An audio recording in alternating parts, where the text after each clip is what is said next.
Hello, everyone, and welcome to another episode of Unbottleneck, the podcast where we solve common digital marketing problems. And today, our special guest, who has a very special name, is Herbert Innocent. And this is his real name, and we're going to find out a little bit more about that here in a minute. He's a digital marketing pro, like a lot of the guests that you look forward to. So hopefully, you'll find this just as exciting as some of the other sessions that we've done in the past. Herbert is the founder of Herbert Marketing Help, and he's the host of the Virtual Entrepreneur podcast and lives by the motto, "Leave the world a better place." He's the author of the book Behind the Lens, dedicated to mastering photography with any camera. Herbert is also a Trinity College Dublin Global Ambassador in Dublin. Of course, that's in Ireland, and helps to promote diversity worldwide and has a background in biomedical engineering. His website is virtualentrepreneurswebsite.com. Write that one down. You'll want to check it out. All sorts of really cool stuff, and we'll be talking about that in a little bit. So Herbert, welcome to the show, and thanks for hanging out with me today. Thank you so much, Steve. That was a really great intro. You've really set up the stake high for myself there. Well, you gave us a lot of good stuff to work with, so we stalked you a bit just to make sure we had our ducks in a row. Awesome. So Thank so you. where are you? Where are you currently? Are you actually still in Ireland? I am still in Ireland. I am in the west side of Ireland. So my story essentially is, I was born up in East Africa, and I've lived in a lot of countries down in Africa, going all the way down to South of Africa. And a lot Mm-hmm. of my stories and my inspiration and my learning comes from traveling and living in all these different communities and cultures. And then one Ergo, day, the virtual entrepreneur. I love it. yeah. Yeah. And one thing I've come to learn is I think for a lot of entrepreneurs, there's also, we learn from all these diverse backgrounds, right? But also, as we draw from these experiences, I think we find ourselves in this unique position where we are essentially global citizens, where we almost connect with anyone from anywhere around the world instantly with ease. I And I love that. think that's also part that I'm sensing with all the people that I'm meeting, including you. When you said, you didn't notice your team, all this diversity. So I was kind of like, yeah, it's a good space to be at. So yeah, thank you so much for having me. I'm super excited. I am very pumped, and I can't wait to get started. So we're gonna get nerdy and talk about digital marketing here in a few minutes, but I'm sure a lot of people have questions because you're in Ireland and you've got this South African accent. And when did you actually relocate, and what was your motivation? So I think the best way to explain it is uh, I moved here about, I think 15, 16, or 17 years ago now. Okay, And at the time when we were traveling around, it was for educational reason, finding the best education sure, possible, because English is still quite not the main language in a lot of countries outside of Europe and the US, sorry, the continent of America, right? Mhm. So with all these other different languages, it means opportunities become limited. Maybe they are there, but there's also the idea that you need to work extra harder to get the same opportunities. Maybe that most people speaking English can have access to, if that makes sense. So Right. we lived all the way in South Africa, and even moving towards South Africa was really in search for, high level of education, and then Sure. ended up landing in Ireland, where Trinity College became my first university to go to, and that's where I learned a lot of the things that I know today, and I use a lot of them today. And that was all this process was really just, a parents concerned for their children, Sure. trying to provide them with the best education they can find, and they thought, Trinity College Dublin, and they only discovered that when they came to Ireland. So that was very, very cool part of. It was a very cool, like a lucky charm or lucky guess. I don't know. Sure. They say the harder you work, the luckier you get. So I think they worked so hard to get here, and then I was Right. lucky enough to be in the university That's where amazing. my So life you took were off. in it for the education to travel. We don't have one of those stories of, well, I fell in love with this girl, right? Unfortunately, it wasn't a go. So that's amazing. And I did notice too, when I was checking out your LinkedIn, that you worked there for a while too, right? You weren't just going to school at Trinity College. Yeah. So I worked there, and I think one of the things was that I was studying engineering, biomedical engineering, and that's what Hmm. my background is in. from the youngest age I can remember, I had this passion where I wanted to help. And I have this cool memory of me as a child and how I came about to really understanding what engineering is all about. And the memory goes as if I'm a child and I'm holding a light bulb and a battery, and I have a wire connected the two, and it lights up. Now, to me, it's like seeing color for the first time because, I was living in this country where electricity wasn't there. And I just saw this bulb, and it's like my whole world got color for the first time ever. And ever since then, I became obsessed and I became a really I could see nerd. what is this wizardry?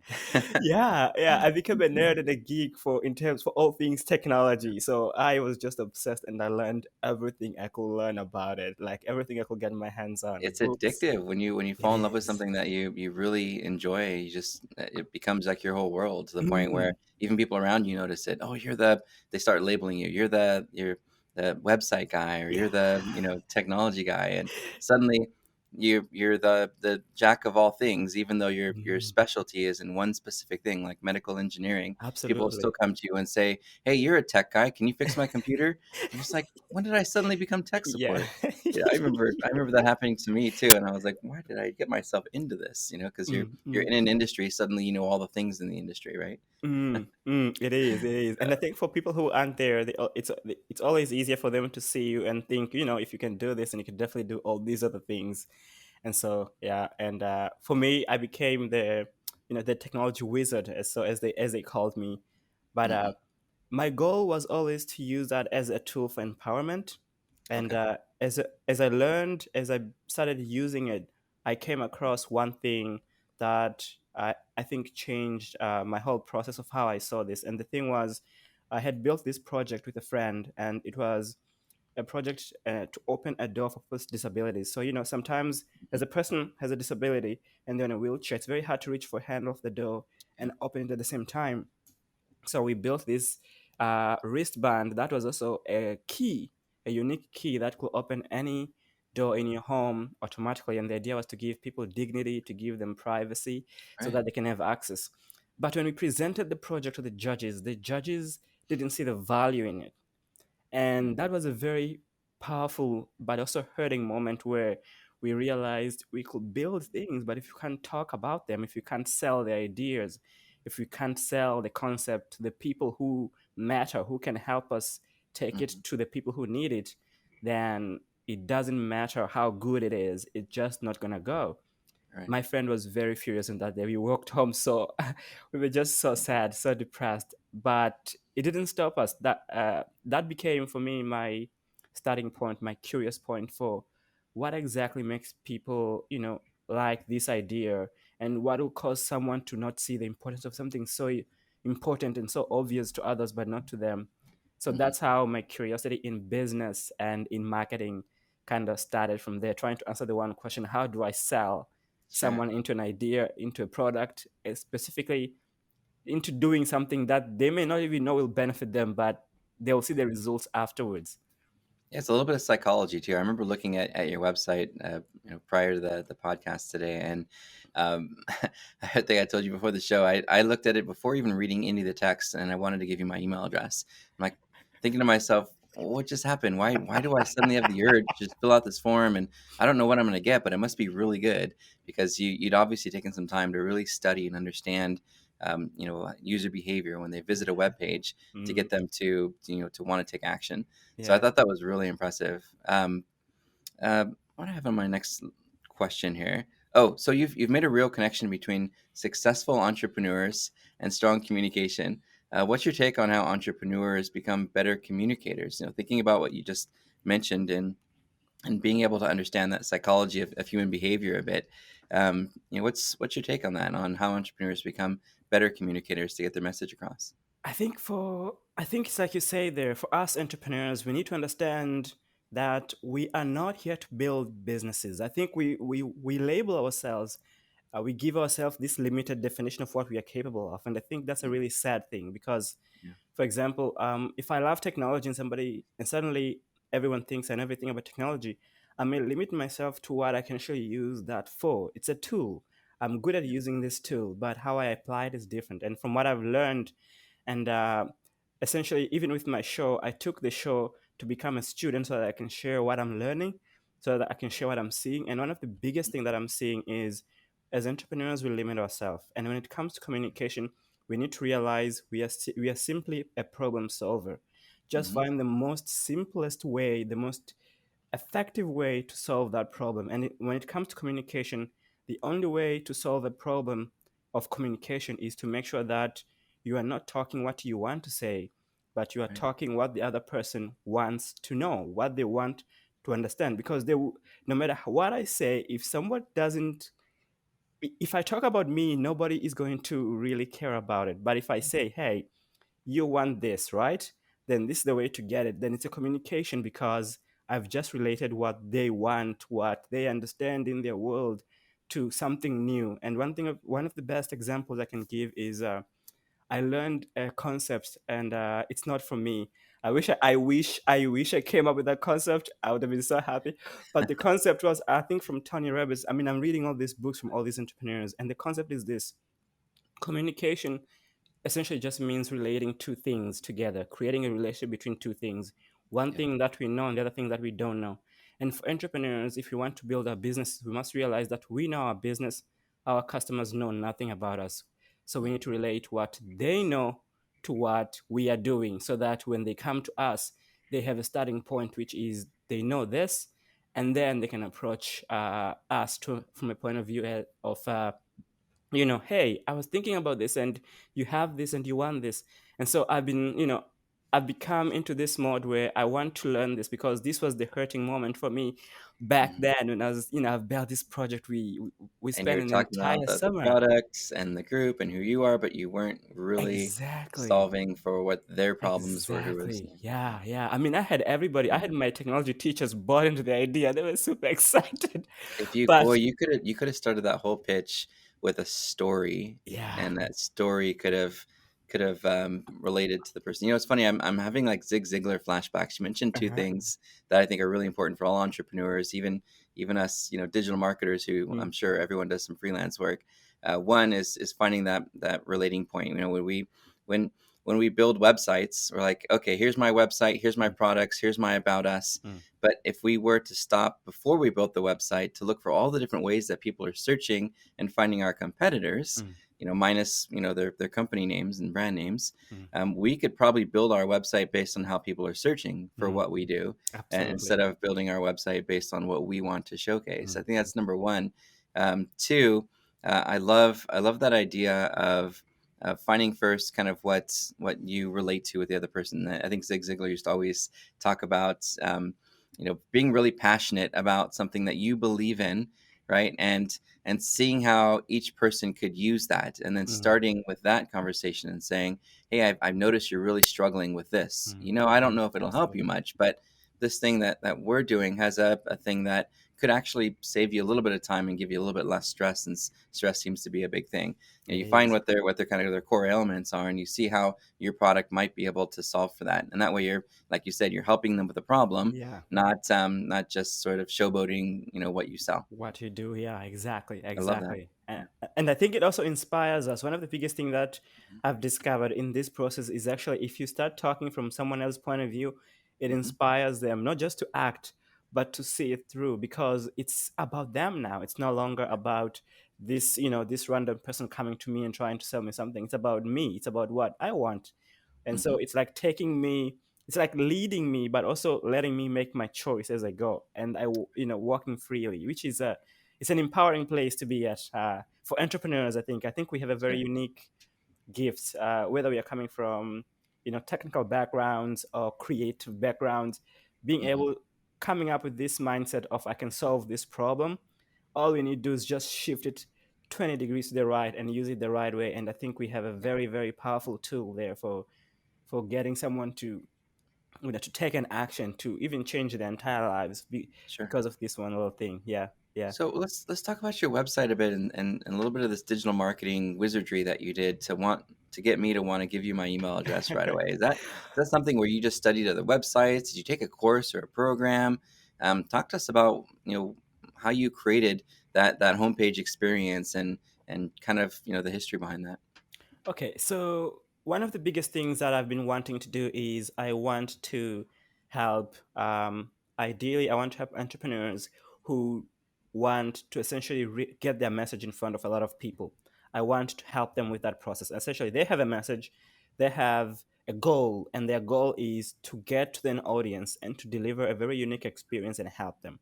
And in order for me to do that, to essentially help them, I need to be able to get them to notice that I can do it. So I started from a point of view of what do they want to achieve. And from my point of view, the way I see it is that they want to be certain that they have, first of all, they have this client and they can get their attention and they can communicate with them. Mhm. And for me, what does that mean for them? So, if they can communicate to that client, what does that mean? Well, it means that they have, they can build a relationship, have return business, recurring Mhm. business, maybe even initiate that initial transaction. So they can be, it's a place to start, it's a starting ground for business. They want that. And what it means for them, it ultimately means a business growth. It also means freedom, financial freedom. It means a lot of things for a lot of people. And so if I can Sure. communicate that to them, I can get them from a point of where they are in their minds. And to make it simple is this, the best way I'll say is this. So, for all of us, even though we may be busy online, there's always questions that are very Mhm. important in our minds, our Yeah. hopes, our dreams, our fears, or our, the things that inspires us, the things that we want, the things that drives us to building a business in the first place, right? Mhm. And so, if I take the example of me, I want to live the world a better place. Now, that is a motto, but what I'm really saying when I say that is I want to live a life of significance. I want to matter. And I think for Right. a lot of entrepreneurs, we want that. We want to matter.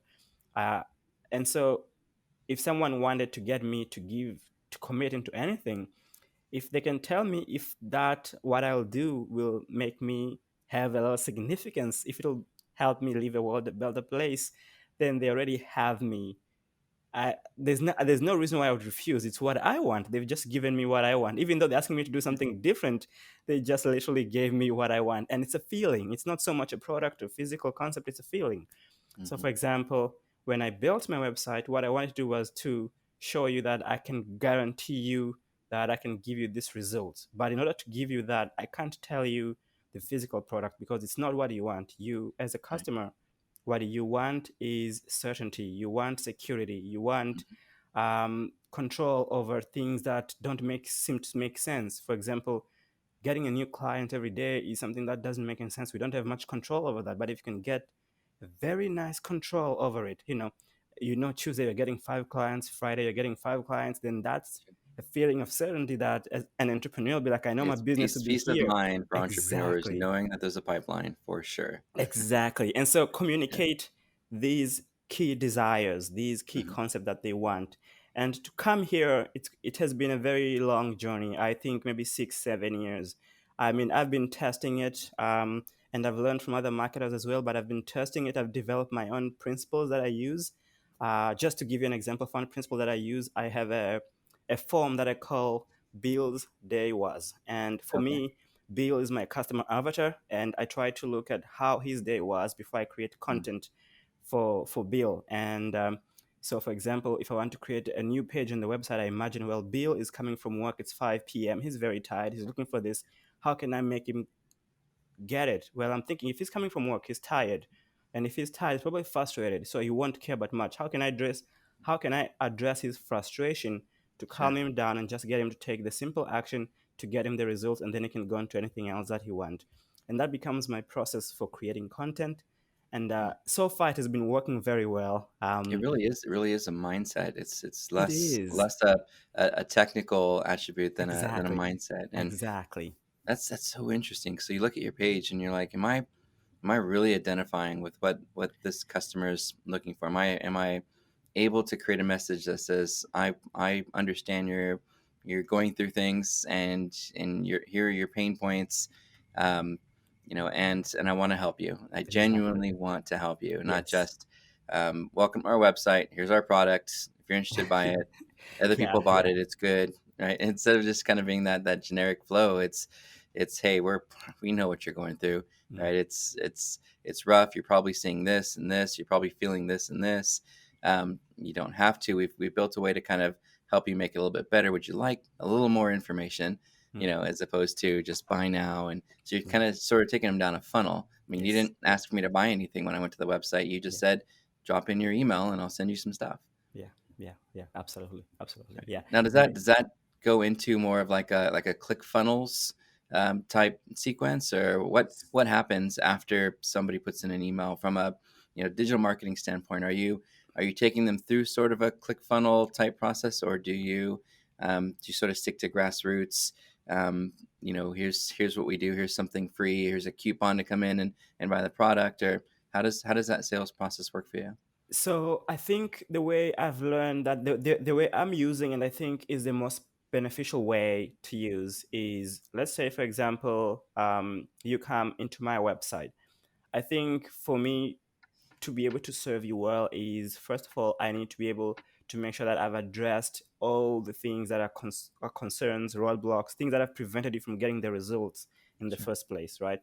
And I think, price and coupons and all these things is something that I do not think very well address what the actual issue is, because I think if you can really address the key roadblocks, you can, once you remove those, price is never really so much of an issue. It's more of a, okay, so I don't have any more objections. What we do next? It's more of a, okay, so let's step. What's the next step? What's the next, I've, jumping I've stone heard that I've we heard go that's through? called friction, right? Removing the friction, I think. Yeah, yeah. And so for me, the funnel that I have is not so much of a funnel, click funnel. It's more of a, just a process. It is similar to a funnel, but it's just a process of taking a client that makes sense to me. And Yeah. I think a funnel is designed also to sort of filter out in a way, if that makes sense. And I think Mm. for a lot of this process, that's the key, because everyone is coming there with a very unique basic needs, right? And either they want their needs to grow their business, but that is the front need that you see. But there's also the back end need of what exactly they want. And for a lot of the clients, it's just to feel certainty that they have a reliable process for generating leads in their Sure. business. They have a reliable process for generating sales in their business. And so I do take them along that way, where I follow up, I try and build a relationship, but it's not so much of a it is similar to ClickFunnels. I mean, it is the same. I've learned some of their concepts, but I'm also learning from concepts that are not from them as well. So I'm really merging all these concepts, try and put them together. And I Sure. don't even know what I will call it. I'll just call it is a process. I'll just call it a process Call it of innocent taking marketing. clients. uh, Yeah, I mean, I'll call it a process, because I'm just combining key elements that I know work, and then I'm sure. making sure that when, as I bring you along here, I provide value from you at each stage of this process, so that you get the best Mhm. results from I'm a clients. human potential addict. I'm always looking for ways to better myself and buying products and things that I think will help me streamline my life at Mhm. work and at home, and to get smarter at things, to learn better, Yeah, yeah. to have more focus. So I'm constantly being pulled into sales funnels where it's hey, watch a free sort of teaser video, trainer video, and then hey, you can get this thing for $5. And I go, cool, I'll pay $5 for that. Mhm. And then by the time I'm done going through all the funnels, I'm like, I just spent $250 on something I know I don't have the time to use. It's Yeah, like, yeah, it's yeah, so yeah. funny how that They um, work. that funnel, yeah, and it does work. And so Does now it's work, like yeah. I have to be conscious of it when I see those kind Mhm. of videos, and ask somebody else to vet it for me and Mhm, say, mhm, hey, mhm. could you see if you can find some people who've actually used it, not just written testimonial, but see if it's something that is really That you can beneficial. use. Yeah, Yeah, yeah, yeah. I having think it's having a little bit of a filter. I think they work so well. Yeah. But also, one of the biggest things that I'm noticing is sometimes there's a problem that is, I think as entrepreneurs, we need to be conscious of, and that is the basic needs that drive us can also work against us, because sometimes someone can use, fears, and then fears are really Mhm. powerful motivators. And I've seen it being used, maybe not in a very ethical way, where they'll use a lot of pressure to get you to act, and by the time you finish, you're like, I did not want to do that. I did, it's like I almost lost control over myself for a Mhm. while, and that is not and I think as entrepreneurs, we have come to a point where, like I said, we have this very useful tool that can make change in our lives, but it can also just as much as hurt it as well. And from what from what I've seen is, I think there's a better way of doing everything. It doesn't mean you have, just because it works, it doesn't mean you should, right? Just because something works doesn't mean you should use it. I think you should use it in a way that's better. And that's why I'd say, it's like my own process, because I've noticed you can use pressure and pressure works. But the thing is, pressure is, what do you call that? It only works for a little moment. It only Hmm.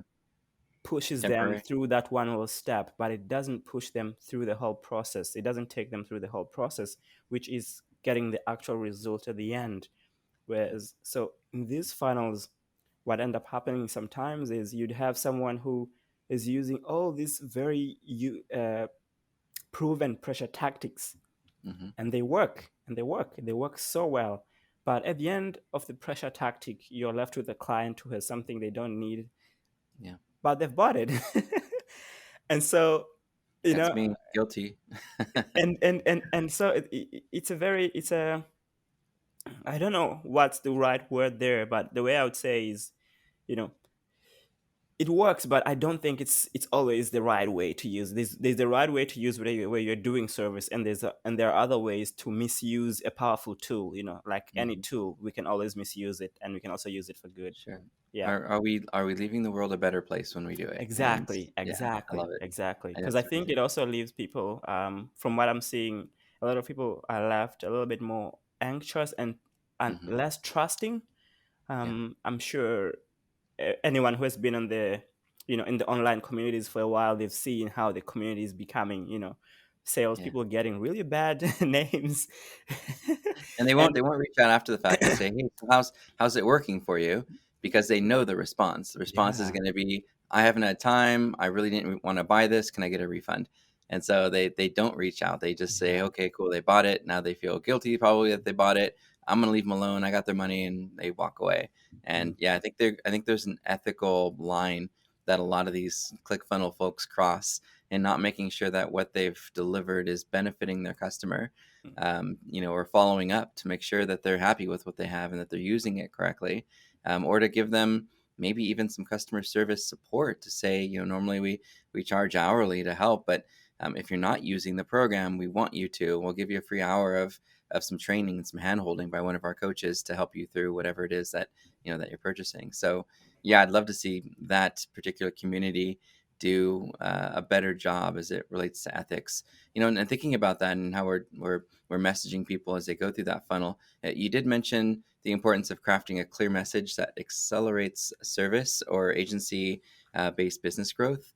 It cultivates clients and inspires the team. Can you walk us through a bit of that and, how you ultimately help these clear messages be possible for companies?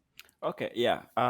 And before I jump into that, one of the things I was going to also clarify is, I think it's more so of a the in relation to my last message, is more so also of the use of the tool. Hmm. uh, and from what I've seen, also, I was, this one time I was guilty of, maybe not so much guilty, but I went on and was learning about this ClickBank platform, right? Yeah, The entire ClickBank market. I sold a lot of books on ClickBank in the past. So yeah. it's a it's a very good platform for entrepreneurs, learning and looking around what's available, what's out there.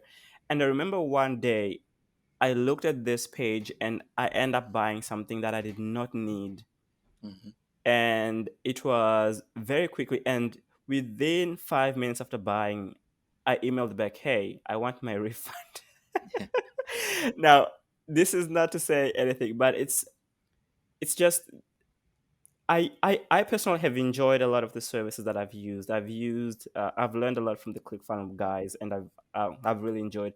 And I can't point a finger to one person and say this or that, but one thing I can say is, you know, I, I just think as entrepreneurs we've been given this power. It's like having Thor's hammer, right? And Hmm. then letting it fly around at your own for your own joy. I think so. Well, essentially, what I'm saying is, we have this tool and are we using it as well as we could be using? That's my pose question. As for what I do, I help, other business owners who want to use, essentially, to get to their clients without ever using a pressure tactic. Yeah. and to get there with just as the same efficiency, if not better. And one thing that I'm noticing is it's working. And coming back to your question, as in, the importance of crafting message that accelerates business agency growth, as well as cultivating loyalty, Hmm. uh, loyal clients, as well as inspires them. Pressure tactics don't inspire, and they don't breed loyalty. Um, and and so if you want loyalty, that means if you're using that pressure tactic, it's gonna work today. Yeah.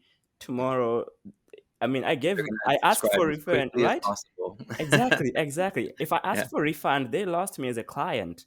Yeah. But if I had bought because I wanted it, or maybe they're missing out on clients who, who would have been bought without being pushed. Because when people being Hmm. feel pushed, they feel spooked as well. So you lose that credibility. You lose the value. You also, even the reputation just goes down. And so Yeah. what I've learned is just using hopes and dreams and inspiring people to walk towards, and using the same tools, using the same words, using the same English language, just changing the approach of how we are using it, we can start inspiring. And the funny thing is, I didn't invent this as well. I'm using things that I've learned, and Yeah. I read a lot of books, so it's gonna be hard to narrow down to just one particular passage. But the one Sure. that I can remember is also part of Simon Sinek book. Start with why. And one of the things that I really loved about that concept is it's just simple. Start with why. And one thing that I've noticed for entrepreneurs who are aspiring to try and use this, or try and see how does this work, how does this inspire the team or even a client to buy. Like I said, if a client is buying from their hopes, then starting with why means you're speaking directly to their hopes, right? And as a business owner, you may be talking about your own hopes of what you hope to do. But if that resonates with a client, they'll be like, you know what, me too, man. Let's do this Yeah. thing. And that, there you go. That's a click. It's a very simple one. Right. And another concept moves forward there is when you start with why, it really allows you to create a new lens for which you can make decisions for not just who you're working with, but also it allows you to make decisions for, in terms of when you're building your client loyalty, but also for your team. So for Right. example, I remember in one of my business, and I was doing this as an experimental. I was like, I want to hire, a team. That's what we do as And entrepreneurs. We test, we try, we we experiment. Yeah. try, we try, right? And so I wanted to hire, a team, and I realized one way I could use is money, but my startup was very small. I didn't have money, so I was started with why and said, I've built this technology. It's called a Ladybird. It's for we want to help people live their homes, their community a better place by being able to get control over their utility spending. So they'll save money, but they also leave their community a better place. They'll stop Hmm. wasting energy when they don't want to, because they don't want to do that, but they don't know how to start. Right. We want someone with this technology expertise to help us. And people reached out, not just wanting to help, but they did so much more work than we could have ever paid them. We didn't have the money to pay them for all they did. Like, they did so much Right. more for what we were looking for. I was Because they like, believed this. in it. Yeah. Exactly, Yeah. exactly. It's because and then when I asked, I actually reached out and asked, why did you guys want to do this? And one of them said, I've worked with those people, and if people can use my work, if I can get more of my work to more people using it to do this, oh yeah, I'll do it any day. And it's Hmm. because they all wanted to feel like the way I want to feel, which is they wanted to matter in the world. They wanted their Right. work to mean something. They wanted to leave a legacy that they did that and it's being used, elsewhere else, everywhere else in the world. And I think it comes down to that. And so when we speak to those key values that we all share, it kind of it leaves out that there's no need to make your clients and your prospect feel stressed out. You can make them feel just as happy as your team, because they were inspired to do more Because they're part of without. something. You're not just Exactly. buying a product and putting it on And the that's the shelf. You're idea. becoming part of Yeah. something. Yeah, Yeah, that's and that's great. the idea, which I think is very cool. I think it's super cool. So, and it all comes down to essentially just using the same messaging principles that you're starting with why this time, but you're also really tying up with connecting what they want versus what you're doing, Mhm. as a vehicle for the key thing that they aspire and are really looking for from life, because it's not just They are not looking for a simple transaction. They want much more from that. Well, Herbert, I hope this this really resonates with a lot of the folks who are listening and creates a movement, because I think so many of us as digital marketers are thinking, how do I make money? How do I have passive income and have financial freedom? And you're so focused on what you'll have that you forget about, what you have inside that could help other people. That innately just drives that kind of success. Like you said, once you find a passion in something and it benefits people, it becomes kind of second nature. Yeah, yeah, yeah, So yeah, thinking yeah. about a lot of the mistakes that some of us entrepreneurs make when we're either money driven or success driven, as opposed to what we can give back to other people. What are some other common mistakes you've seen, in entrepreneurship and with creating a clear brand message that's kind of what you're all about?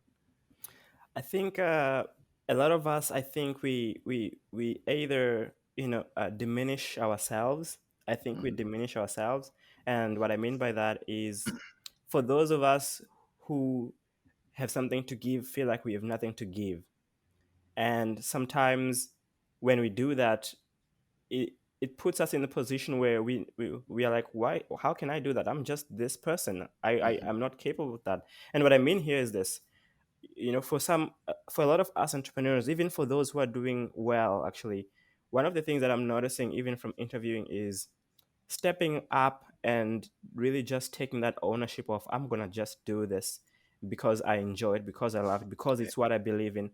I think that's a really, it's a step that takes courage. I think Mhm. it takes you accepting that there's a possibility of Failure.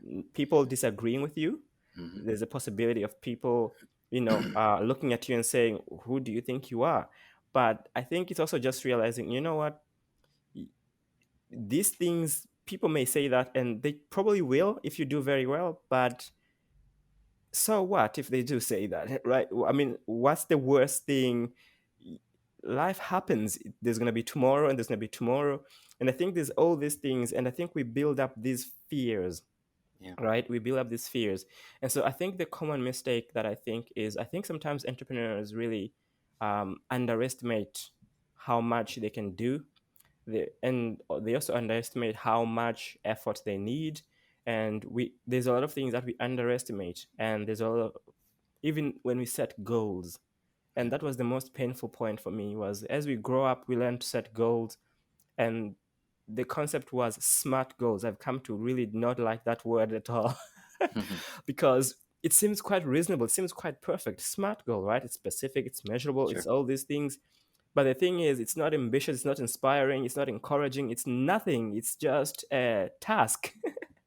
And we call it a goal. And so And it's that's why like, we don't do them, because we're not motivated to. I've got exactly. I've got a ton of those in my little task list that I just don't get to because I'm not motivated to. I have my own things that I enjoy and am passionate about, and I'm like, yeah, one day if I feel like I'm motivated, I'll go back to that list. But Yeah. that list just keeps growing, and I'll probably never visit it. Yeah. It's a strange place to be. And if I could say something that I Sure. personally believe and I've learned from not just becoming an entrepreneur and interviewing, Mm. one thing that I've learned is, and this fits into the mistakes that we are developing in terms of our branding, is this: Right. I think we need to be careful of the words we are using.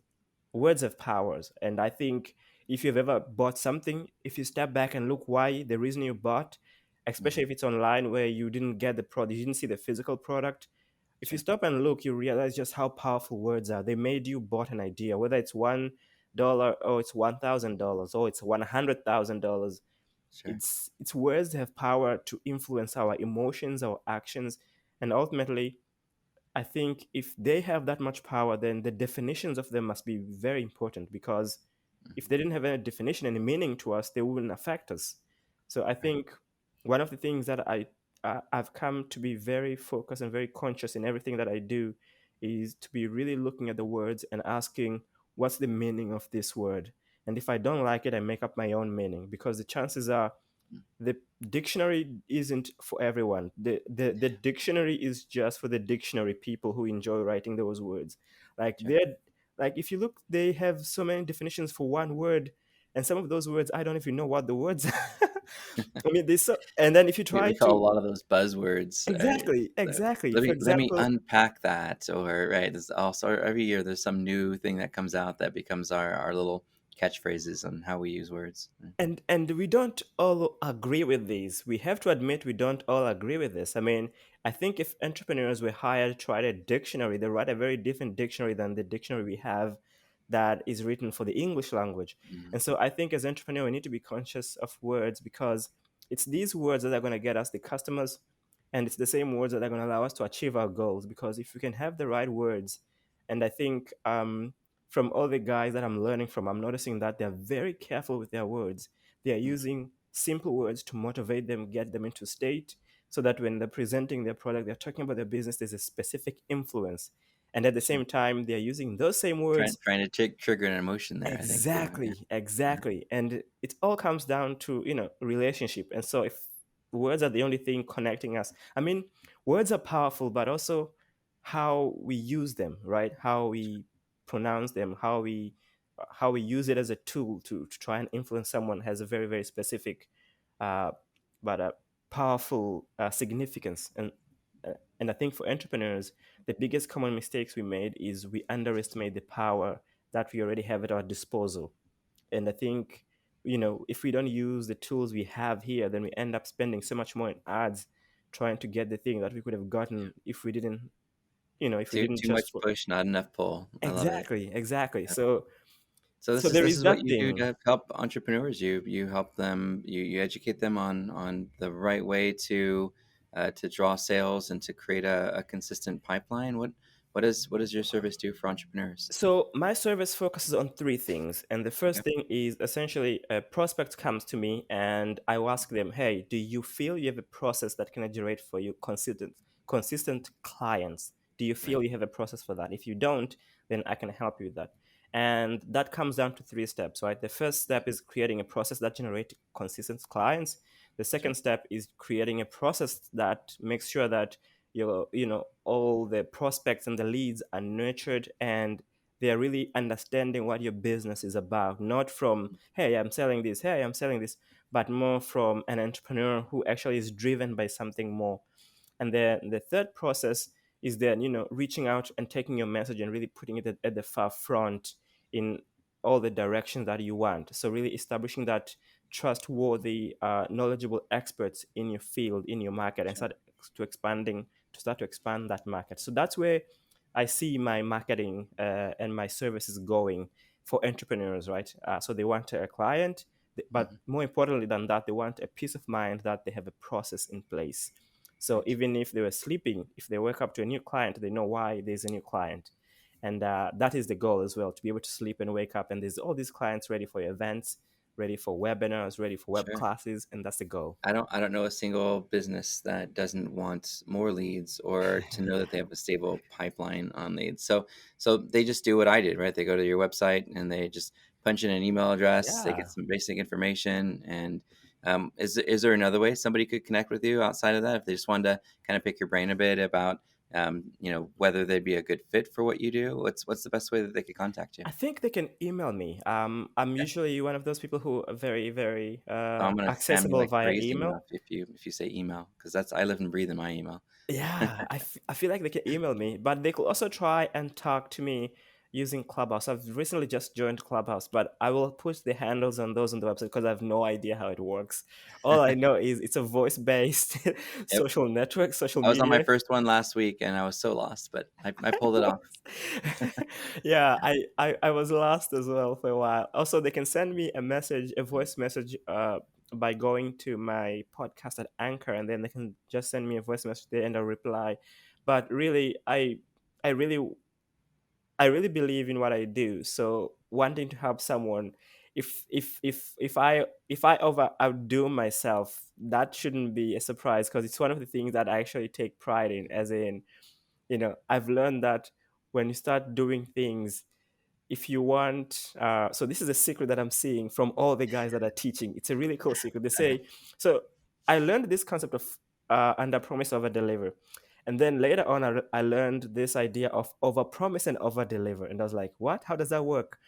And when you're coming from a place of, if you're using the approach of, I'm doing this because I love it, I'm doing this because I'm enjoying it, then you find so many creative ways to really just make someone go, wow, I wasn't expecting that. And Mhm. so for me, if someone's connecting with me, I'll be happy to try and help them there to see that, I can help you with this, I can help you with this. But also, if it's just ask questions, I'm actually quite open. And I enjoy what I do, so I'm open to talk about any of those areas. That's exactly what gets me in trouble here with the team. They'll look at my calendar and say, "What are all these free calls you're doing with small businesses?" And I'm like, "Well, they reached out. They need some help." And they're like, "But we could help them." I'm like, "No, no, I want to do it. They reached Exactly. out to me. Let me help them." And then they'll get frustrated because there's other projects and things that are getting pushed back. But then a month or two later, we'll get a phone call. Hey, so and so just referred us over to you. Apparently, There you you go. really helped them, Yeah, and I need to work with you. And by the way, I have 2,000 locations, and I'm the digital marketing manager of a big enterprise. And you're like, wow, it's like it's karma or something. So it's mm, for me, giving back to folks that really completely. need my service, whether they can afford me or not. Gives me that opportunity to help somebody, and sometimes it comes back and pays for itself. Yeah, So, it does. It does. I yeah. think it's like an investment, right? You've planted the seeds, and then later on they just grow up, and then you can reap the fruits of your labor towards the summer, towards the fall. I Yeah, love yeah, it. Well, hey, absolutely. any kind of final tips for folks who are listening who are digital marketers, as most of the folks who listen today. As I think the clear message that I have is to have a clear message about how you can benefit. The folks who really have an desire or a need. But any kind of final tips for us digital marketing nerds? Um, I think that is the main message there. But if I could imagine myself, I want to give myself a tip. One thing I would say is, I think if you really just take your time, don't I would say step back. Actually, just close your laptop, step back with a notebook, blank piece of paper, and just write down why what you're doing. Because when you get that clarity of the lens from the point of view of what you want to achieve in terms of the person you are, what you really want to give, when you get that lens, you'll find a lot of opportunities in what you're already doing that will allow you to get 10 times more. So even if it's providing the service to the same people, you'll find something that the amount of what you could do becomes so much more than right now. Because I think when you're just doing this stuff, sometimes you focus in the survival mode. You're like, I just have to survive. Yeah. But you really, to thrive, you need to overcome that survival mode. You need to jump out of that trap of, I need to get a transaction, and go to this place of, transaction is not the issue. The Hmm. issue is, what exactly am I doing? Am I And why am I and doing it? Yeah. exactly. And by knowing what it is what you're trying to do, then it really opens up a lot more opportunities. And even within the context of what you're already doing, there is so much that can be done there, and it's surprising. And I'm seeing this from a lot of business owners, and it's like, wow, it's it's strange to talk about it like it's something weird, but it's just simply you've opened the entire window, the curtains from your windows, and now you can see there's the entire world outside. It's not just you in your room trying to trying to get by, because I think we live in this mode where you're trying to get by a lot of the times. That's so true. Well, Herbert, this has been amazing. Thank you Thank so you, much for all Steve. the incredible advice. What we're going to do is we'll make sure we post the links to your website and some information about your book, which I can't wait to read. And I'd love to have you on in the future too. I'm sure we could dig a little bit deeper into some of the more technical aspects of like site design and buyer psychology. But for now, I'm so inspired by all the different ideas that I want to shut my laptop down, go for a walk, and pencil down some things. Yeah, it's So fun. It's fun. Thank you so thank you much, for the Steve. time today, and thanks so much for being on the show. Thank you so much, Steve. I had so much. It was a pleasure. I had so much fun being with your guests. So I thank you. I can't thank you enough. It allowed me to share what I love, which is that. And if you have any questions, don't feel free to reach out to me as well at any time. I'll be happy to answer any of those questions, and I'll be happy to help in any way I can. Well, that'll wrap it up. Thanks everyone for listening, and thanks, Herbert. We'll see you on a future show. Bye.